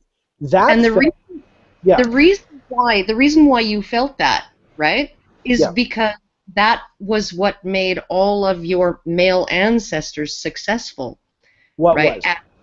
At propagating, protecting your children, getting laid and protecting their children, right? And the men who did not get laid did not protect their children. And the men who didn't protect their children didn't go on to have grandchildren and a genetic lineage, right? But can I? Okay, but you are. I understand that, but you have to. Goodness. What happened to the feedback? What happened is we had two people echoing at once. I think it was you and Karen. You go. Okay, all right. Well, I mean, regardless of why your protective instinct towards your daughter exists. I doubt you want to get rid of it. So, here's what I would suggest personally. I know that she right now really wants to find female role models, and I know that you want to find good female role models for her too. And you should probably, keep an eye out for them as well. But also consider telling her that it's not necessary for her to just use female role models. She doesn't need to just use female role models. She can also use men as role models as well. And that the parts of men that make them effective aren't closed off to her because she's a girl. Like that is a human quality of striving and wanting to achieve and wanting to innovate and wanting to be strong for others. I consider that to be a human quality. Other people on the panel might disagree. So I would emphasize that she can have male role models too, and allow her to consider that, to ponder that as well. So she doesn't get into this sort of trap of thinking if a woman isn't doing it, she can't do it, because that's not true. Look at it this way too, right? Like, because I grew up in the 70s. I was born in 1970. And there weren't a whole lot of these sort of role models, these kick-ass women in the media that I had access to.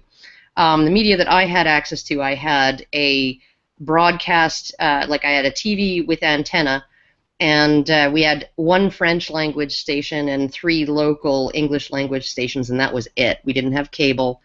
And so, like, and I didn't really read comic books. I did a lot of reading. I did a lot of doing, right? Yeah. And I hung out with boys almost entirely through my childhood. And, you know, I did watch my mom do things like get up on a ladder and clean the gutters and get up on the roof and patch a shingle and do all kinds of heavy yard work and stuff like that, because that's what she did to justify being home with us. But I watched a lot more of her baking bread and sewing and you know, cooking from scratch and canning vegetables and doing all of those things, which she also used to justify the expense of having her be at home rather than working, right? But one of the things that that always got me was that I never actually, it never occurred to me that climbing a tree was a gender thing, or, you know, skateboarding was a gender thing, or you know, going to the slough and catching salamanders and frogs was a gender thing, right? That it never, ever, ever, like, I never felt like I was limited by, and part of that was my mom was never insistent on putting me in pretty things that she was worried about getting dirty, right? But a lot of what shaped me, and my attitudes towards taking responsibility, working, and all of those things that have really helped me through my life, and actually put me last summer 25 feet up in a tree with a chainsaw, right, trying to top it and cut it down. Most women wouldn't do that just to save a couple $1,000. Part of what drives me to do those things is the fact that I looked at both my mother and my father as a role model, right? So I was learning how to bake bread from my mom and how to sew and how to, and that, you know, getting dirty in the garden is not beneath what a woman should have to do. Having dirt under your nails is not a big deal. And also learned how to wire a switch, butter floor tiles, right? Do all of those things alongside my dad, right? Learned how to swear holding the flashlight for him while I was tinkering under the hood of the car, right?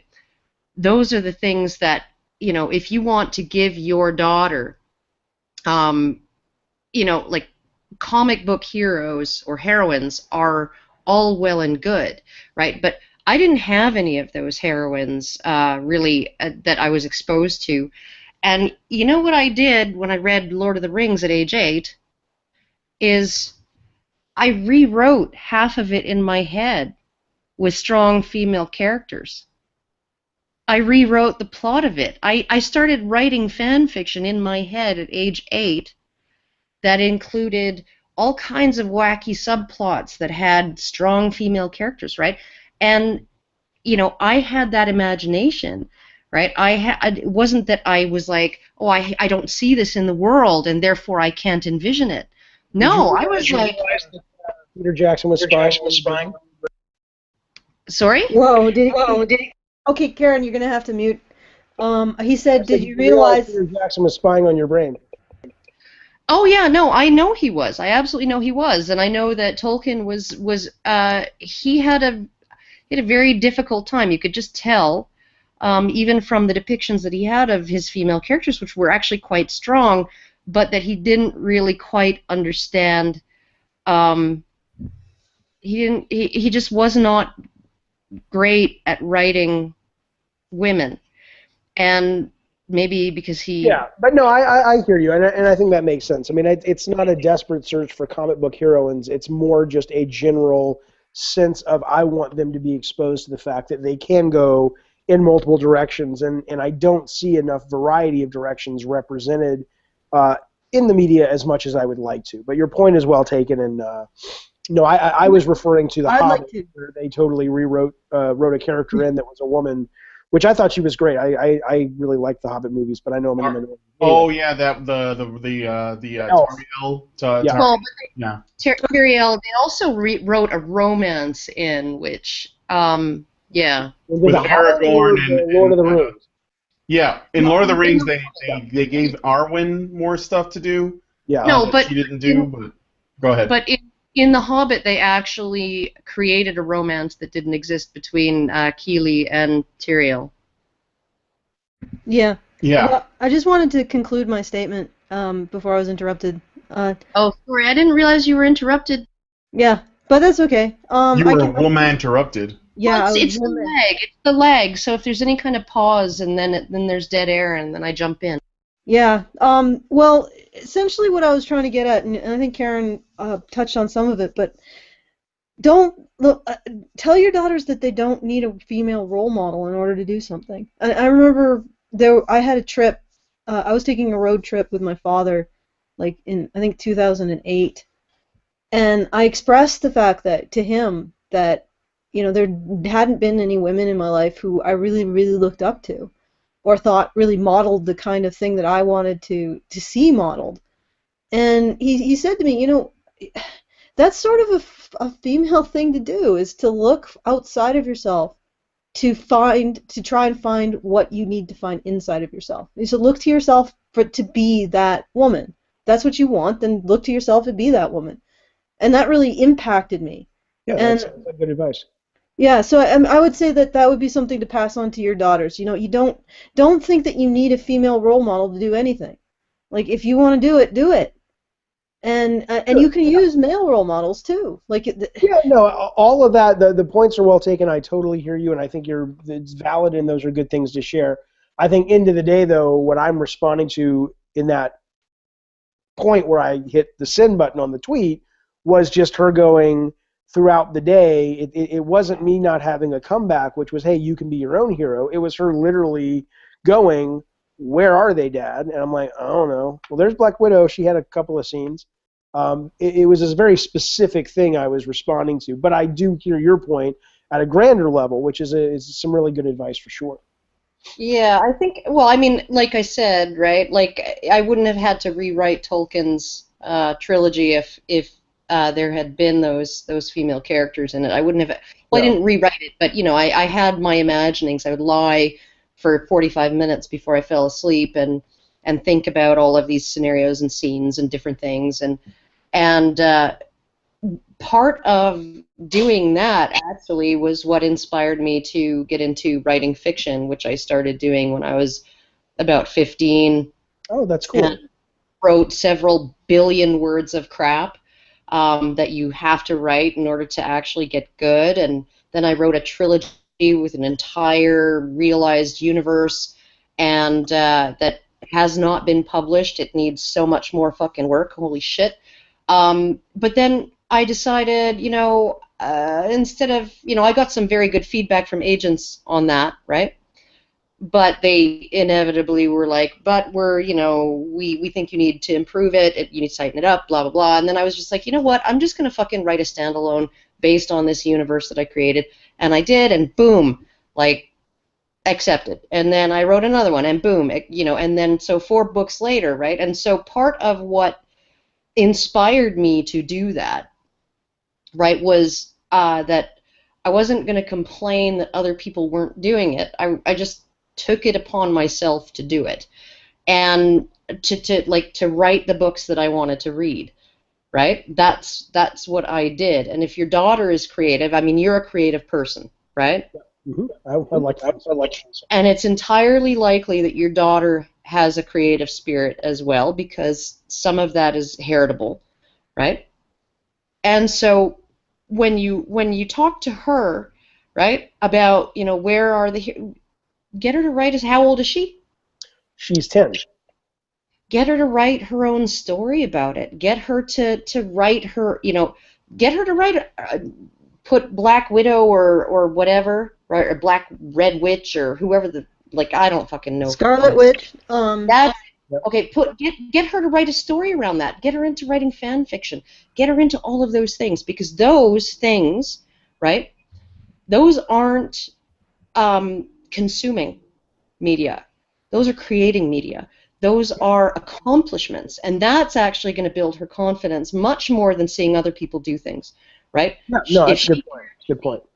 take that longing to see those things and turn it into a creative force and actually make something out of it. That's going to serve her much more in the long run than seeing even someone like Ellen Ripley in a movie, Right. doing that, all of that stuff. So I think that would be the best advice that I would give a dad. Also, teach her how to butter floor tiles, teach her how to wire a switch, teach her how to change a tire, Well, right? let me go learn first, and then I'll let her know. So, but fair enough. Fair enough. Yeah, I think this is a natural point. Okay. Well, I think- I wanted to. Well, first off, I want to give David anything that you want to say because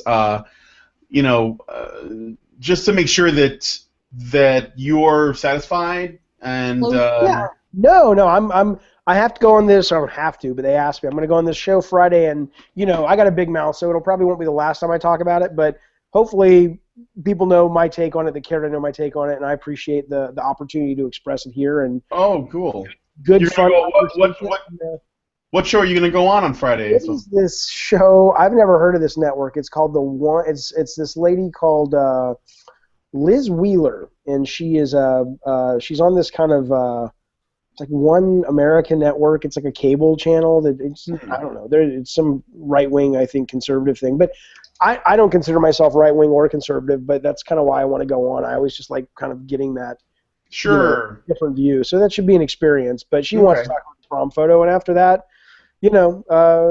hopefully that's that. But no, it's always so far I've done this twice with you guys, and it's been really fun and enlightening and eye-opening and educational. And no, I feel well represented, and I had a good time, and I appreciate it. No, okay, good. I'm glad that you're okay with it. I also want to extend, if you're interested, maybe because we were starting to talk a little bit about women in media and how they're represented and stuff. And if you want to get into that, we can maybe just talk about it in broader, like in a future show. Have you guys? I'm going to ask you real quick. Let's do that in the future. That sounds great. Have you guys all seen the latest Civil War Captain America? Oh yeah, that was awesome. Yeah. Yeah, I did. Okay, I don't want to fucking spoil it, but I didn't see it. I'm the odd duck. I haven't seen it. Don't spoil it. But there is a part that is the inciting incident of the whole movie, and it wasn't until you just mentioned Allison, a character that's not Black Widow. And it's her fucking up that brings about everything. And when you mentioned her name, I was like, I never watched it and thought of it as sexist by any means. But I just wonder now, in the light of this conversation, that is an interesting place. One thing, because I didn't watch the movie, but I did watch Amazing Atheist's review of it, and it had spoilers. And what he essentially said was that he thought that precipitating incident was completely fucking stupid, right? Oh my goodness, she saved this person, she saves all these people in the market, and there's an and she's saving millions of people from a deadly virus falling into the wrong hands and all of this, right? And then 12 people die, right? Yeah. Because of what she did. And that's what's going to cause everybody to lose their shit and say, oh, these superheroes need to have more oversight. No. What it is though, it's basically the cause of the UN getting involved, and it's also a result of which they've been foreshadowing since the beginning. The way the media has been covering the escapades of the Avengers. So you have the combination of the way the media has been covering it, plus the fact that it's the UN. They were probably waiting for an opportunity to get involved anyway, because essentially the papers are drawn up like the next day. Okay. I sense question. Show. I want to ask. Okay. No, but I just want. Approaching. Okay, shush. No. I want to ask a quick question about whether this female character apologized publicly. No. She basically was hidden away for her own protection. Okay. Oh, for her own protection. Oh, well, that's definitely sexist, right? More or less, yeah. No, I thought it was for everybody else's protection. Yeah, from her. That's true. Yeah. Oh, okay, but this is an entirely different show. I sense it. I sense the fabric tearing. Okay, we'll have to cut it here. All right. But let's talk about not just Civil War, but just like across the board. Like, let's look at there are challenges. There are big challenges with writing women in fiction and in entertainment, and not just in video games, movies, and comics. So we'll definitely get into that next time. So Jaffe just disappeared off to the right there. Okay, there he is. But you want to close us out? First off, let me thank... I've been reading this, which is great. But Which planet?